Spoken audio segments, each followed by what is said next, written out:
بسم اللہ الرحمن الرحیم۔ السلام علیکم۔ یہ کتاب آپ کے لیے کاشان بصیرت کے یوٹیوب چینل کی جانب سے ریکارڈ کی جا رہی ہے۔ کتاب کا نام ہے باب سعادت، نماز کے بارے میں 114 نقطے۔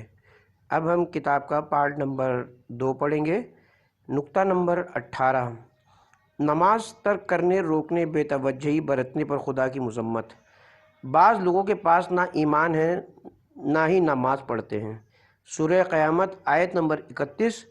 نہ گواہی دی یعنی نہ ایمان لائے نہ ہی نماز پڑھی۔ یہاں قرآن نے حسرت و آہ کی ایک دنیا لیے ہوئے جان دینے کی نقشہ کشی کی ہے۔ بعض لوگ دوسروں کی نماز میں رکاوٹ ڈالتے ہیں۔ سورہ علق آیت نمبر 40۔ کیا تم نے اس کو دیکھا جو میرے بندے کی نماز میں رکاوٹ اور خلل ڈالتا ہے؟ ابو جہل نے فیصلہ کیا کہ جیسے ہی حضرت رسول اکرم صلی اللہ علیہ وآلہ وسلم سجدے میں جائیں تو ٹھوکر مار کر آپ کی گردن توڑ دے۔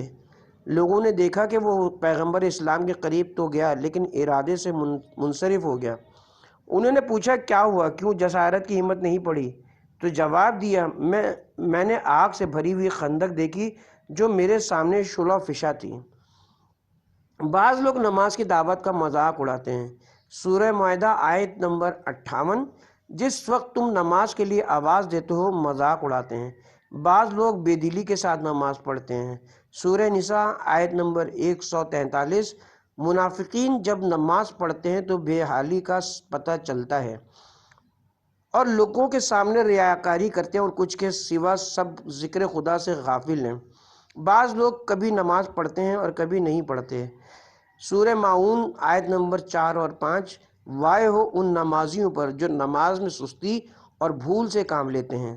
تفسیر میں ہے یہاں مراد وہ سہو یا بھول ہے جو تقصیر کے ساتھ ہو، یعنی نماز کا بھول جانا نہ کہ نماز میں بھولنا۔ کبھی کبھی بعض لوگ نماز ہی بھول جاتے ہیں اور نہیں پڑھتے ہیں، اس کے وقت اور احکام و شرائط کو کوئی اہمیت نہیں دیتے، جان بوجھ کر نماز کو وقت فضیلت سے تاخیر میں ڈال دیتے ہیں۔ انجام دہی میں ثواب اور ترک کرنے میں عذاب کے قائل اور معتقد نہیں ہیں۔ سچ بتائیے، اگر نماز سے سہو اور سستی ویل کی مستحق ہے تو اس کو ترک کر دینے میں کتنا عذاب اور خطرہ ہوگا۔ بعض لوگ اگر دنیا کے عیش سے محروم ہیں تو بڑے نمازی ہیں، اور اگر دنیا ہاتھ آ گئی تو نماز سے غافل ہو جاتے ہیں۔ سورہ جمعہ۔ جس وقت انہوں نے کہیں تجارت یا لہو لعب کی صورت دیکھی، اس کی طرف دوڑ پڑتے ہیں اور تم کو خطبہ نماز پڑھتے ہوئے کھڑا چھوڑ جاتے ہیں۔ یہ آیت اس واقعے کی طرف اشارہ کرتی ہے کہ جب پیغمبر اکرم صلی اللہ علیہ وآلہ وسلم نماز جمعہ کے خطبہ پڑھنے میں مشغول تھے، ایک تجارتی گروہ نے اپنی چیزیں فروخت کرنے کے لیے طبل بجانا شروع کر دیا۔ لوگ پیغمبر اسلام کے خطبے کے درمیان سے اٹھ گئے اور خرید و فروش کے لیے بلند آواز کی طرف دوڑ پڑے۔ حضرت کو تنہا چھوڑ دیا، جیسا کہ تاریخ شاہد ہے، فقط 12 افراد حضرت کا خطبہ سننے والوں میں باقی رہ گئے تھے۔ نمبر 19، نماز کے لیے درد و تلاش۔ بعض لوگ اپنے بچوں کو مسجد کی خدمت میں نظر کر دیتے ہیں۔ جناب مریم کی ماں نے کہا، خدایا میں نے نظر کی ہے کہ میں اپنے بچے کو بیت المقدس کی خدمت کے لیے ہر کام سے معاف و آزاد کر دوں تاکہ پوری فرصت کے ساتھ بیت المقدس میں خدمت کرے، لیکن جیسے مولود پر نظر پڑی اور دیکھا کہ لڑکی ہے تو عرض کی، خدایا یہ لڑکی ہے اور لڑکی ایک لڑکے کی طرح آرام کے ساتھ خدمت نہیں کر سکتی۔ بہرحال اپنی نظر پر عمل کیا، بچے کا پالنا وغیرہ اٹھایا اور مسجد میں لے جا کر خدا کے نبی جناب زکریا علیہ السلام کے حوالے کر دیا۔ بعض لوگ نماز کی خاطر اپنے بال بچوں کی آوارہ وطنی، ہجرت اور دوری سب کچھ برداشت کر لیتے ہیں۔ سورہ ابراہیم آیت نمبر 37۔ جناب ابراہیم نے اپنے اہل و عیال کو مکہ کے ایک بے آب و گیا بیابان میں چھوڑ دیا اور عرض کی، خدایا میں نے اقامہ نماز کی خاطر یہ کام کیا ہے۔ دلچسپ یہ ہے کہ مکہ کی بنا رکھنے والا شہر مکہ میں آیا، لیکن نماز کے لیے نہ کہ حج کے لیے۔ گویا جناب ابراہیم کی نظر میں کعبے کے گرد نماز پڑھا جانا طواف اور حج سے زیادہ اہم اور جلوہ گر تھا۔ بعض لوگ اقامہ نماز کی خاطر افزائش نسل کی دعا کرتے ہیں۔ پالنے والے مجھے اور میری اولاد کو اقامہ نماز کرنے والوں میں قرار دے۔ سورہ ابراہیم آیت نمبر 40۔ انبیاء میں سے کسی بھی نبی نے جناب ابراہیم کے جیسی مختلف اوقات میں اپنی اولاد و ذریت کے لیے دعا نہیں کی ہے، چنانچہ خداوند عالم نے بھی ان کی ذریت و اولاد کو حیرت انگیز برکتیں عطا کی ہیں، یہاں تک کہ رسول اکرم صلی اللہ علیہ وآلہ وسلم نے اپنا اسلام بھی جناب ابراہیم کی دعاؤں کا نتیجہ کہتے ہیں۔ بعض لوگ نماز کے لیے اپنے اہل و عیال پر دباؤ ڈالتے ہیں، اپنے اہل خاندان کو نماز پڑھنے کا حکم دو اور خود بھی اس نماز و ذکر پر صابر و ثابت قدم رہو۔ اپنے بعد انسان پر سب سے بڑی ذمہ داری اہل خاندان کی ہے، لیکن چونکہ کبھی کبھی گھر والے انسان کے لیے مشکلات پیدا کر دیتے ہیں تو انسان کو چاہیے کہ وہ صبر اور استقامت سے کام لے۔ ماں باپ کو کلمے پر توجہ دینی چاہیے، اگر خود عمل کے ذریعے تبلیغ نہیں کریں گے تو فائدہ حاصل نہ ہوگا۔ بعض لوگ اپنا بہترین وقت نماز میں صرف کرتے ہیں۔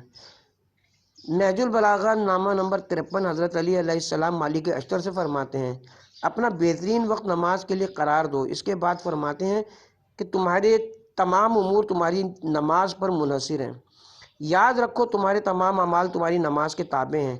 بعض لوگ دوسروں کو نماز کی تشویق دلاتے ہیں، تشویق زبان سے بھی ہوتی ہے اور عمل کے ذریعے بھی۔ اگر نمایاں چہرے نماز کی پہلی صف میں نظر آئیں، اگر لوگ مسجد جاتے وقت اچھے لباس اور اچھی خوشبو کا استعمال کریں، اگر نماز تکلفات سے عاری سادے اور سریع انداز میں ہو، یعنی پیش نماز صاحب سادگی سے کام لیں، تو یہ چیزیں خود اقامہ نماز کے لیے عملی تشویق کا سبب بنتی ہیں۔ حضرت ابراہیم و اسماعیل جیسے بزرگ نبی خانہ کعبہ کی تطہیر پر مامور ہوتے ہیں اور یہ تطہیر نمازیوں کے داخلے کے لیے کی جاتی ہے۔ پس اگر حضرت ابراہیم و اسماعیل جیسے افراد نمازیوں کے لیے مسجد کی تطہیر کر سکتے ہیں تو ہم کو یاد رکھنا چاہیے کہ اگر بڑی بڑی شخصیتیں اقامہ نماز کی ذمہ داری قبول کر لیتی ہیں تو لوگوں کو نماز کی طرف دعوت دینے کے سلسلے میں بہت زیادہ مؤثر ہوں گی۔ بعض لوگ اپنے اموال نماز کے لیے وقف کر دیتے ہیں، حتیٰ ایران کے بعض شہروں اور علاقوں میں لوگوں نے بادام اور اخروٹ کے درخت وقف کر دیے ہیں کہ وہ نونہال بچے جو مسجد میں آتے ہیں اس کے پھل کھایا کریں، اور اس طرح بچوں میں بھی مسجد میں آنے کا شوق اور رغبت بڑھتا ہے۔ بعض لوگ اقامہ نماز کے لیے سزائیں برداشت کرتے ہیں، جیسے کہ گزشتہ شاہ کی قید میں رہنے والے انقلابی مومنین کو نماز پڑھنے پر مار کھانی پڑتی تھی۔ بعض لوگ اقامہ نماز کے لیے تیر کھاتے ہیں، مثلا جناب زہیر و سعید جو روز عاشورہ امام حسین علیہ السلام کے آگے کھڑے ہوئے تاکہ امام نماز ادا کر سکیں۔ بعض لوگ اقامہ نماز کی راہ میں شہید ہو جاتے ہیں، جیسے ہمارے دور کے شہدائے محراب آیت اللہ اشرفی اصفہانی، آیت اللہ دست غیب، آیت اللہ صدوقی، آیت اللہ مدنی اور آیت اللہ طباطبائی وغیرہ۔ اور بعض حضرات حالت نماز میں شہید ہو جاتے ہیں، جیسے حضرت علی ابن ابی طالب علیہ السلام۔ نمبر 20، ترک نماز اور دوزخ کی مصیبتیں۔ قیامت میں جنتی اور دوزخی لوگوں کے درمیان بارہا گفتگو ہوگی، چنانچہ قرآن نے بھی اس گفتگو کی نقشہ کشی کی ہے۔ سورہ مدثر میں اس طرح کے مناظر میں سے ایک منظر اس طرح بیان ہوا ہے کہ اہل بہشت حضرات مجرموں سے سوال کریں گے، کس چیز نے تم کو دوزخ تک پہنچایا ہے؟ وہ جواب دیں گے، 4 چیزوں کی وجہ سے، جن میں سے پہلی چیز نماز کا پابند نہ ہونا ہے، دوسری چیز بھوکوں اور مسکینوں کی طرف بے توجہی، تیسری چیز فاسد معاشرے میں ضم ہو گئے، اور چوتھی چیز ہم قیامت کے منکر تھے، اس کو قبول نہیں کرتے تھے۔ ترک نماز کے خراب نتائج کے سلسلے میں بہت زیادہ روایات وارد ہوئی ہیں کہ اگر ان کو جمع کیا جائے تو ایک مستقل کتاب کی ضرورت پڑے گی۔ نقطہ نمبر 21، تارک الصلاۃ کوئی توقع نہ رکھے۔ توقع اور امید کا معنی دینے والے الفاظ جیسے رجا، عمل، امنیہ اور صفاحت وغیرہ کے درمیان معنی میں بہت زیادہ فرق پایا جاتا ہے۔ اگر ایک کسان کاشتکاری کے تمام قوانین کی رعایت کرے اور پھر فصل کاٹنے کا منتظر ہو تو یہ سالم رجا یعنی صحیح امید و توقع ہے۔ اگر کسان نے کاشتکاری کے اصولوں کی اطاعت میں بعض اوقات کوتاہی سے بھی کام لیا ہے اور پھر بھی اچھی فصل کاٹنے کا امیدوار ہے تو یہ عمل اور آرزو ہے۔ اگر کسان نے کاشتکاری کے تمام رموز و مقررات کو بالکل پامال کر دیا ہے پھر بھی محصول کی امید رکھتا ہے تو یہ امنیہ اور خام خیالی ہے۔ اگر کسان جو بوئے اور جو بوئے اور گندم کاٹنے کی امید رکھ کرتا ہو تو یہ حماقت، اور اگر انسان جو بوئے اور گندم کاٹنے کی امید میں رہے یہ سفاہت و حماقت ہے۔ پہلی حتیٰ دوسری قسم قابل قبول ہے، چنانچہ ہم دعا میں پڑھا کرتے ہیں، خدایا ہماری طویل آرزوؤں تیری حد سے سوا بڑھی ہوئی معافی کے سبب ہیں، خدایا ہم تجھ سے بڑی بڑی امیدیں رکھتے ہیں۔ لیکن تیسری قسم کے سلسلے میں قرآن نے مذمت کی ہے۔ اہل کتاب یہودی اور عیسائی کہا کرتے تھے کہ کوئی بھی جنت میں نہیں جائے گا مگر یہ کہ یہودی یا عیسائی ہو۔ قرآن کہتا ہے ان کا یہ عقیدہ خام خیالی اور بیجا آرزوؤں پر مبنی ہے۔ چوتھی قسم بھی حماقت ہے، کیونکہ ایسا شخص امید و آرزو کرتا ہے کہ خدا نظام کائنات کو دھرم بھرم کر ڈالے۔ ظاہر ہے جو بوئے گا وہی کاٹے گا۔ خوش نصیبی و سعادت مندی ان لوگوں کے لیے جو نماز اور خدا سے انس رکھتے ہیں اور اس کی پرستش کرتے ہیں۔ بے نمازیوں کو تو نجات اور کامیابی کی امید نہیں رکھنی چاہیے۔ نمبر 22، نماز تمام عبادتوں کی قبولیت کی کنجی ہے۔ نماز کی اہمیت کے سلسلے میں بس یہی کافی ہے کہ حضرت علی علیہ السلام نے مصر میں اپنے نمائندے محمد ابن ابی بکر کے لیے لکھے جانے والے فرمان میں لکھا ہے،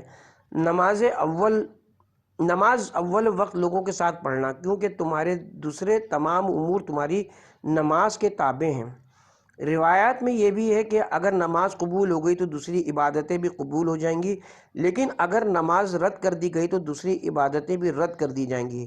دوسری عبادتوں کی قبولیت کا نماز کے قبول ہونے کے ساتھ وابستہ ہونا نماز کے کلیدی کردار کی نشاندہی کرتا ہے۔ گویا اگر پولیس آپ سے ڈرائیونگ کی سند طلب کرے تو آپ چاہے کوئی بھی سند اور کتنا ہی معتبر تعارفی کارڈ پیش کریں، پولیس قبول نہیں کریں گی۔ ڈرائیونگ کے لیے اس کا مخصوص کارڈ ہونا ضروری ہے، اس کے بغیر تمام دستاویزات اور سندیں بیکار رہ جائیں گی۔ نماز کی بھی کچھ ایسی ہی حیثیت ہے۔ نمبر 23، نماز پہلی اور آخری خواہش۔ بعض روایات میں ملتا ہے کہ نماز انبیاء کی پہلی خواہش بھی تھی اور اولیاء کی آخری وصیت و سفارش بھی۔ امام جعفر صادق علیہ السلام کی سوانح حیات میں ملتا ہے کہ آپ نے اپنی مبارک زندگی کے آخری لمحات میں ایک بار آنکھیں کھولیں اور فرمایا، تمام عزیز و اقارب کو بلاؤ۔ اس کے بعد ان سے فرمایا، ہماری شفاعت ان لوگوں کے شامل حال نہ ہوگی جو نماز کو سبک اور حقیر تصور کرتے ہیں۔ نمبر 24، نماز اپنی آزمائش کا وسیلہ ہے۔ حدیث میں کہ جو شخص خداوند عالم کے نزدیک اپنا مقام جاننا چاہتا ہے تو دیکھے کہ خدا کا مقام خود اس کے نزدیک کیا ہے۔ اگر تمہارے نزدیک نماز کی اذان عظیم و محترم ہوئی تو تمہارا بھی خدا کے نزدیک مقام ہے، اور اگر تم نے اس کے حکم کی تعمیل کے سلسلے میں لاپرواہ رہے تو اس کے نزدیک تم کوئی مقام و منزل نہیں رکھتے۔ ایسے ہی اگر نماز نے تم کو برائیوں اور گناہوں سے روکا ہے تو یہ بھی نماز کی قبولیت و تاثیر کی علامت ہے۔ نمبر 25، حدیث میں آیا ہے کہ قیامت کے دن جس چیز کے بارے میں سب سے پہلے سوال اور حساب کتاب ہوگا وہ نماز ہے۔ دوسرا حصہ، نماز کا فلسفہ اور روح۔ نمبر 26، نماز خدا کی یاد ہے۔ خداوند عالم جناب موسیٰ سے فرماتا ہے، میری یاد کے لیے نماز قائم کرو۔ قلب کے ساتھ یاد ایک مخصوص روش کے ساتھ خداوند عالم کی یاد بالکل انوکھے طریقے سے، جس میں انسان کے تمام اعضاء سر سے پیر تک شریک ہوتے ہیں۔ وضو کے وقت سر کا بھی مسح کرتے ہیں اور پیر کا بھی۔ سجدے میں پیشانی بھی زمین پر رکھی جاتی ہے اور پاؤں پیر کا انگوٹھا بھی۔ زبان بھی حرکت کرتی ہے اور دل بھی اس کی یاد میں مشغول رہتا ہے۔ نماز میں آنکھیں بھی سجدہ کی جانب نیم وا حالت میں گڑی رہنی چاہیے۔ بدن کا کچھ حصہ ڈھکا رہنا چاہیے۔ حالت رکوع میں کمر خم ہو جائے، دونوں ہاتھ اللہ اکبر کہتے وقت ہاتھ بلند ہوں، گردن سیدھی اور رکوع میں کھنچی ہوئی رہے۔ بہرحال نماز میں تمام اعضاء کسی نہ کسی رخ سے خدا کی یاد میں مشغول ہوتے ہیں۔ نمبر 27، نماز اور خدا کا شکر۔ اسرار نماز میں سے ایک ولی نعمت کا شکریہ بھی ہے۔ قرآن میں ارشاد ہے، عبادت کرو اس خدا کی جس نے تم کو تمہارے آباء و اجداد کو خلق کیا ہے، یعنی تم سب کا وجود اسی کی ذات سے ہے۔ ولی نعمت کا شکریہ ادا کرنا ایک اہمیت رکھتا ہے۔ سورہ کوثر میں ہے، ہم نے تم کو کوثر عطا کیا ہے لہٰذا نماز پڑھا کرو۔ انا اعطینک الکوثر فصل یعنی ہماری عطا و بخشش کے لیے شکرانے کے طور پر نماز قائم کرو۔ نماز شکر کی ادائیگی کی ایک بہترین صورت ہے جس کا خداوند عالم نے خود ہی طریقہ و شیوہ بیان کیا ہے، اور تمام انبیاء و اولیاء نے اس طریقے پر عمل بھی کیا ہے۔ نماز ایک ایسا شکریہ ہے جو عمل کے ذریعے بھی ہے اور زبان کے ذریعے بھی، دائمی بھی ہے اور تعمیر ساز بھی۔ نمبر 28، نماز اور قیامت۔ قیامت اور روز جزا کی نسبت لوگوں کے کئی گروہ ہیں۔ نمبر 1، کچھ لوگ قیامت کے بارے میں شک کرتے ہیں۔ اگر تم قیامت کے بارے میں شک کرتے ہو۔ نمبر 2، بعض لوگ قیامت کے بارے میں گمان کرتے ہیں کہ وہ خدا سے ملاقات کریں گے۔ نمبر 3، بعض لوگ قیامت پر یقین کرتے ہیں۔ نمبر 4، بعض لوگ قیامت کے منکر ہیں، ہم روز جزا کی تکذیب کرتے تھے۔ نمبر 5، بعض لوگ قیامت پر ایمان تو رکھتے ہیں مگر بھول جاتے ہیں۔ قرآن نے شک کو دور کرنے کے لیے استدلال کیا ہے، مومنین اور گمان رکھنے والوں کی ان کے اعتبار سے تعریف کی ہے، اور قیامت کے منکرین سے دلیل طلب کی ہے کہ تمہارے انکار کرنے کی وجہ کیا ہے، اور پانچویں گروہ کو بار بار دھوکہ دیا ہے کہ فراموش نہ کریں۔ نماز بھی شک کو برطرف اور غفلتوں کو خدا کی یاد میں تبدیل کرتی ہے۔ نماز میں انسان مالک یوم الدین کہہ کر ہر 24 گھنٹے میں کم از کم 10 مرتبہ خود اپنی جگہ قیامت کے بارے میں ذکر و یاد دہانی کرتا ہے۔ نمبر 29، نماز اور راہ مستقیم۔ ہم لوگ روزانہ نماز میں خداوند عالم سے راہ مستقیم پر گامزن رہنے کی دعا کرتے ہیں۔ انسان کو ہر وقت ایک نئی فکر لاحق ہوا کرتی ہے، دوست بھی اور دشمن بھی، اپنے بھی اور پرائی بھی، سرکشی پر آمادہ افراد بھی اور شیطانی وسوسے پیدا کرنے والے بھی۔ نصیحت و تشویق یا خوف و دہشت اور پروپیگنڈے کے مختلف طریقوں سے کام لے کر انسان کے سامنے ایک سے ایک راہ بیان کرتے ہیں، اور اس طرح منصوبہ سازیاں کرتے ہیں کہ سوائے الہی امداد کے انسان کے لیے ممکن ہی نہیں کہ ہوا و ہوس پر مبنی ان تمام راہوں سے نجات حاصل کرے اور مختلف روشوں کے درمیان الجھن کا شکار ہو، بغیر راہ مستقیم طے کرتا رہے۔ اہدنا الصراط المستقیم، ہمیں صراط مستقیم کی ہدایت کرتا رہے۔ صراط مستقیم یعنی نمبر 1، وہ راہ جو خدا اور اس کے اولیاء کی راہ ہے۔ نمبر 2، وہ راہ جو ہر طرح کی خطا اور انحراف سے پاک ہے۔ نمبر 3، وہ راہ جو ہم کو چاہنے والے کی بنائی ہوئی ہے۔ نمبر 4، وہ راہ جو ہماری ضرورتوں کے جاننے والے نے بنائی ہے۔ نمبر 5، وہ راہ جو جنت سے ملاتی ہے۔ نمبر 6، وہ راہ جو صحیح و سالم فطرت سے ہم آہنگ ہے۔ نمبر 7، وہ راہ جس پر چلتے ہوئے دنیا سے چلے جائیں تو شہید کہلائیں۔ نمبر 8، وہ راہ جو عالم بالا سے وابستہ اور ہمارے علم سے بلند ہے۔ نمبر 9، وہ راہ جس پر چل کر انسان کو شک نہیں ہوتا۔ نمبر 10، وہ راہ جس پر چل کر انسان شرمندہ نہیں ہوتا۔ نمبر 11، وہ راہ جو تمام راہوں سے زیادہ نزدیک، روشن و واضح اور صاف ستھری ہے۔ نمبر 12، مختصر یہ کہ وہ راہ جو انبیاء، شہداء، صالحین اور صادقین کی راہ ہے۔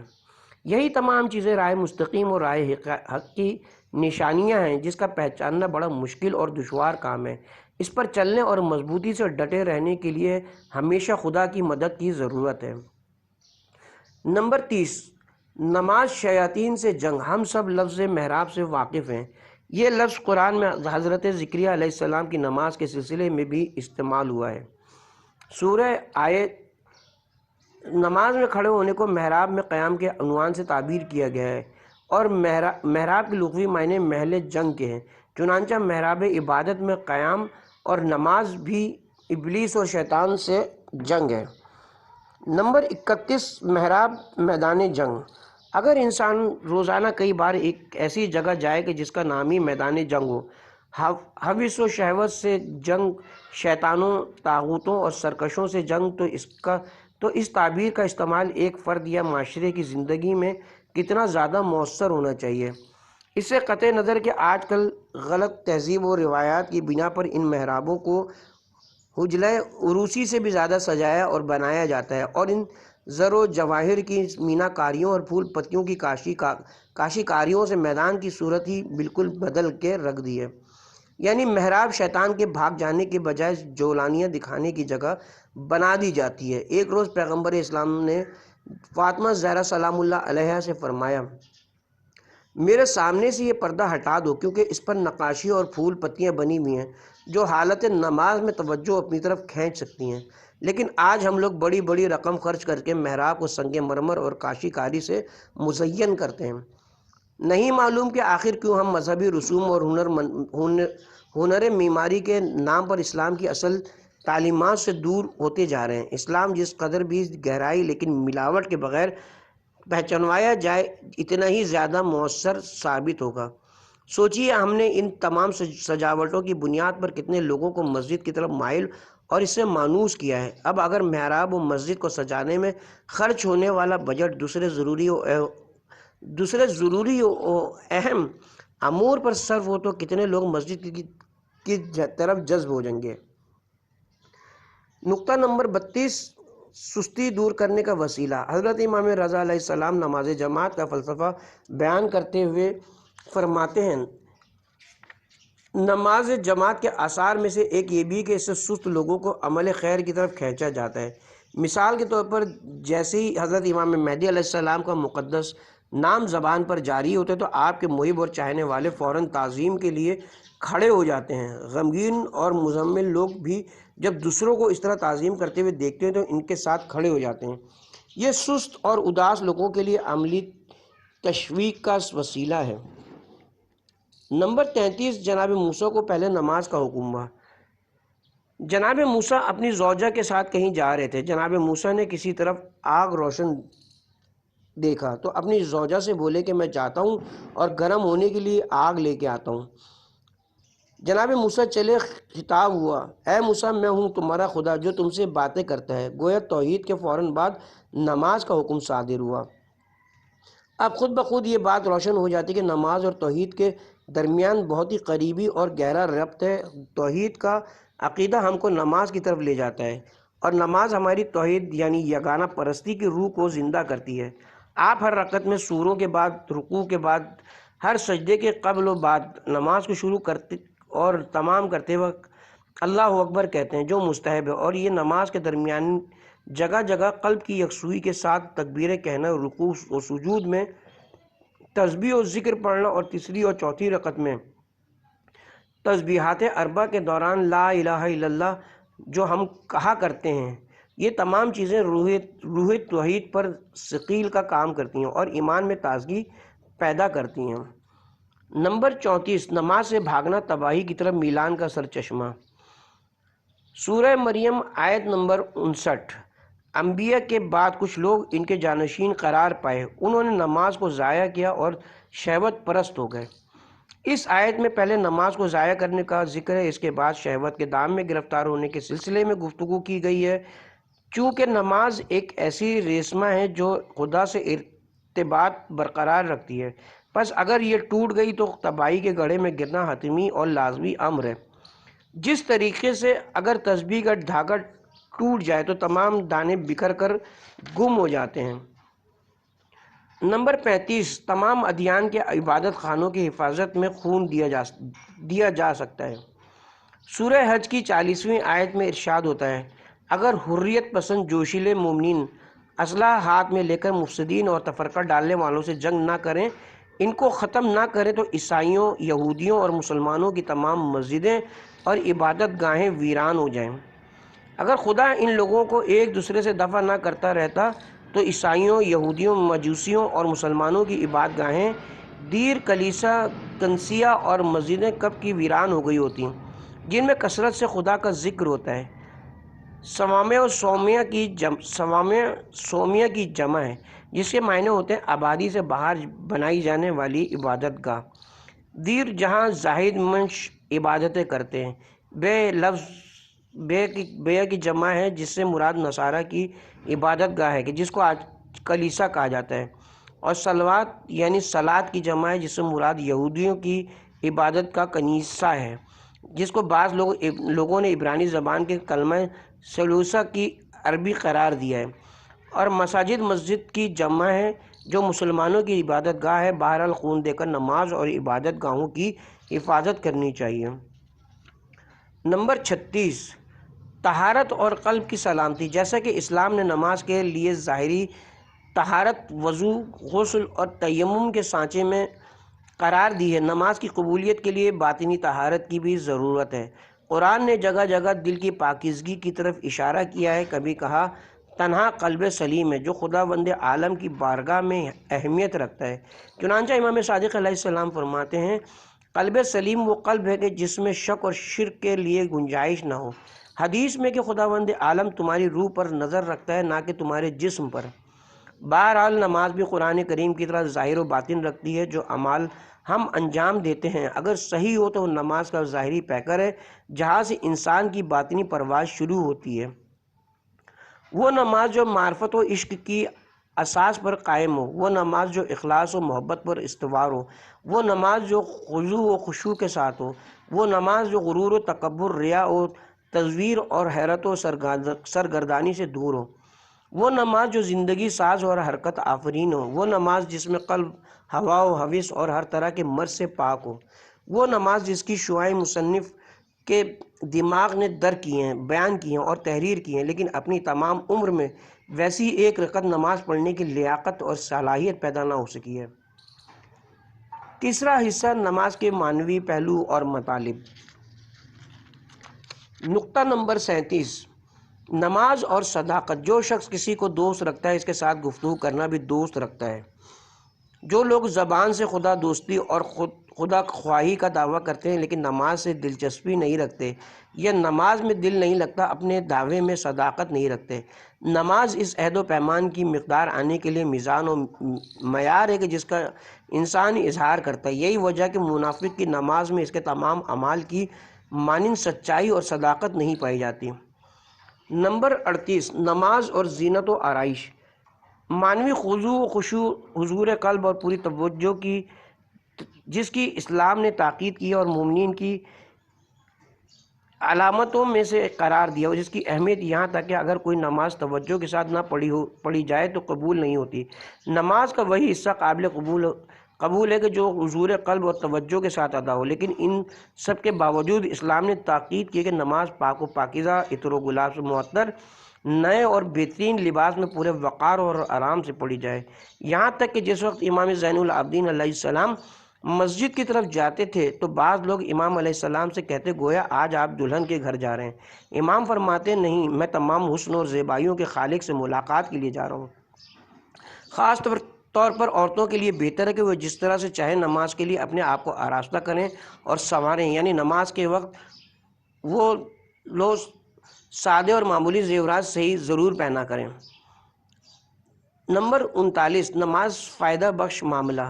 خداوند عالم فرماتا ہے تم مجھے یاد کرو میں تم کو یاد کروں گا۔ ہمارے یاد کرنے سے خدا کو کوئی فائدہ نہیں ہے، لیکن خداوند عالم کا ہمیں یاد کرنا، اس کا لطف ہمارے شامل حال کر دیتا ہے، ہماری لغزشیں گناہوں کو بخش دیتا ہے، ہماری دعاؤں کو قبول کرتا ہے، ہماری مشکلوں کو آسان بنا دیتا ہے، اس کا لطف ہمارے لیے نہایت درجہ اہمیت رکھتا ہے۔ پس نماز میں ہم جو خدا کی یاد کرتے ہیں اس کا مطلب گویا یہ ہے کہ ہم نے ایک بے قیمت شے کے بدلے قیمتی مال حاصل کیا ہے۔ ہم نے ایسی ذات کو یاد کیا ہے جس کو ہمارے یاد کرنے سے کوئی فائدہ نہیں پہنچتا ہے۔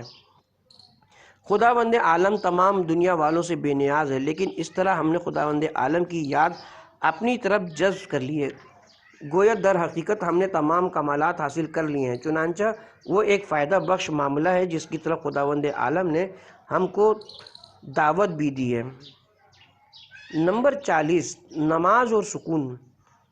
تنہا جس مشکل کو علم و صنعت کی دنیا میں آج تک حل نہیں کر سکی وہ روحی سکون اور آرام کا مسئلہ ہے۔ ہر روز نفسیاتی بیماریوں کے گوشوارے اور دوا کھانے کے جنون میں اضافہ ہوتا جاتا ہے۔ کوئی بھی چیز انسان کو سکون اور آرام نہیں دیتی، صرف خداوند عالم کی یاد، عشق و محبت اور اس پر توکل و ایمان کے اندر سکون قلب میسر ہے۔ جی ہاں، نماز خدا کی یاد ہے اور فقط خدا کی یاد سے ہی دلوں کو اطمینان ملتا ہے۔ ہر شخص ایسے لوگوں سے بخوبی واقف ہے کہ علمی و تخلیقی صلاحیتیں موجود ہیں، مال اور اقتدار بھی حاصل ہے، لیکن ان کو وہ آرام و سکون حاصل نہیں جس کی ایک انسان کو ضرورت ہوتی ہے۔ ان کے مقابل تنگ دست اور غریب لوگ ہیں جن کے ہاں سرچشمہ ہستی خدا پر ایمان کی وجہ سے مطمئن ہے۔ اور سکون سے رہتے ہیں۔ وہ ایک خاص اعتقاد اور فکر و نظر کے حامل ہیں جس کے ذریعے وہ ہر طرح کے تلخ و شیریں حادثات و مشکلات کو قبول کرتے ہیں اور ان کے لیے منطقی دلیل و تجزیہ پیش کرتے ہیں۔ جی ہاں، خداوند عالم کی یاد سے دلوں کو سکون ملتا ہے اور خدا کی بہترین یاد یہی نماز ہے۔ آج انسان کے یہاں علم اور مہارت کی کمی نہیں ہے بلکہ سکون دل کا فقدان ہے۔ نہ تو فرعونوں کو آرام حاصل ہے اور نہ ہی بڑی طاقتوں کو سکون میسر ہے، نہ تو دولت کے پجاری قارونوں کو سکون نصیب ہے، نہ ابو لہبیوں اور دو روی کے حامل منافقوں کو چین میسر ہے، نہ ہی زور کے عاشق درباری ملاؤں کو سکون ہے، نہ ہی یونیورسٹیوں اور کالجوں کے استادوں کو۔ ہاں، ہم نے جس شخص کو اپنے زمانے میں مطمئن اور پرسکون اور باوقار دیکھا ہے وہ امام خمینی رضوان اللہ علیہ کی ذات تھی۔ چنانچہ جب وہ 12 بہمن 1357 ہجری شمسی اول فروری 1989 کو ایران واپس آنے کے لیے ہوائی جہاز میں بیٹھے ہیں تو کسی رپورٹر نے ان سے پوچھا، اس وقت آپ کے احساسات کیا ہیں؟ فرمایا، کچھ بھی نہیں، جبکہ ابھی شہنشاہی حکومت قائم تھی اور ہوائی جہاز کے سرنگوں ہونے کا امکان بھی موجود تھا۔ اپنے وصیت نامے میں بھی آپ نے لکھا ہے، میں خدا کی طرف سے مطمئن اور پرسکون قلب کے ساتھ جا رہا ہوں۔ یہ دل کا سکون زر و جواہرات اور قدرت و شہرت کی بنا پر حاصل نہیں ہوتا بلکہ اس کا سبب خداوند عالم سے ارتباط ہے جس کی بہترین نوع اور قسم